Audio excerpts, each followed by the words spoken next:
The Wilkes-Land gravity anomaly is seldom spoken about in the ufology community.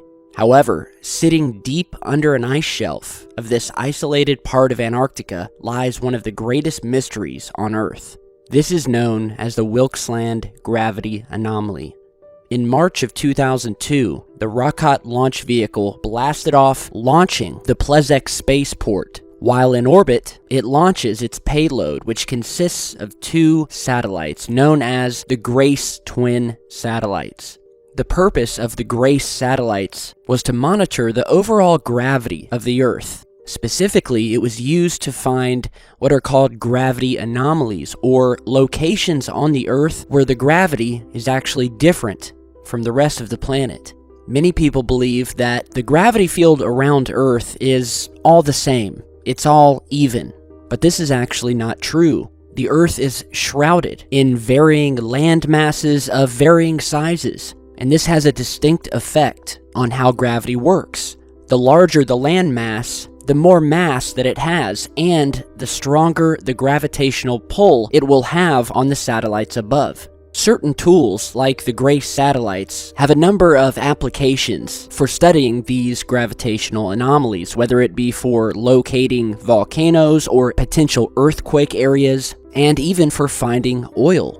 However, during one of the flybys over Antarctica, the Grace satellite noticed a very strange gravitational anomaly. In a virtually barren, blank spot of the icy continent, where there are absolutely no surface features or anything out of the ordinary, a gravitational spike was detected where the gravity was found to reach 300 miles up into space and pull down on these satellites much harder than any of the other areas around the continent, which then posed a very mysterious question for scientists. What could be buried deep underneath this ice shelf that had such a mass to it that it would have the gravitational force that was detected by the Grace satellites? A geophysicist from The Ohio State University by the name of Ralph von Friese was part of the team who actually made this startling discovery. Using various pieces of radar equipment, they revealed a 320-kilometer-wide plug of dense mantle material, more than 1.6 kilometers beneath Wilkes-Land.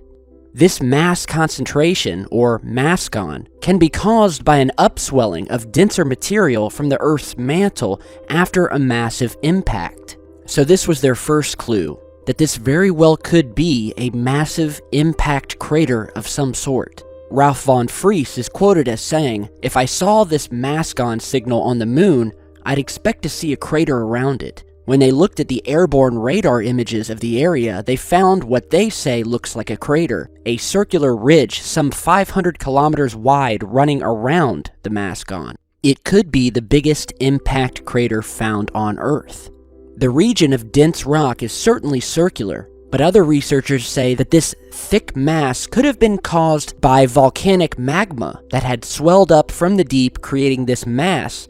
However, it should be noted that this specific area of the mantle is actually much thinner than the outside surrounding areas of the continent, which quickly dispels any theory of volcanic activity being the cause. Aside from identifying this 300-kilometer-wide mass buried deep underneath the ice, they also found that this object was actually inside of a much larger ring-like structure, visible in radar images of the land surface beneath the Antarctic ice cap. So if this were to be an impact crater, whatever caused it is still sitting dead center of it.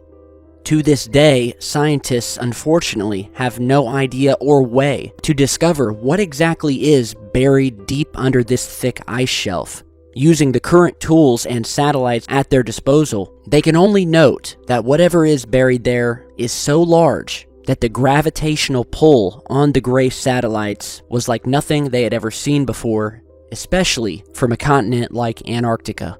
This continent has been shrouded in a mystery of its own for years now.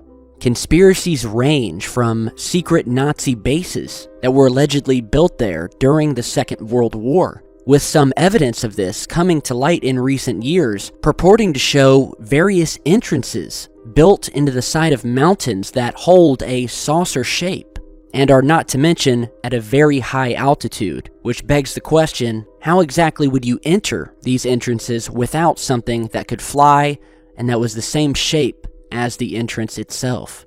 After the Soviet collapse in 1991, the KGB released previously classified documents that shed light on the infamous Operation High Jump, which revealed that the United States Navy sent numerous expeditions to Antarctica for mysterious purposes. Operation High Jump, officially titled the United States Navy Antarctic Developments Program, was a United States Navy operation back in the 1940s organized by Rear Admiral Richard E. Byrd.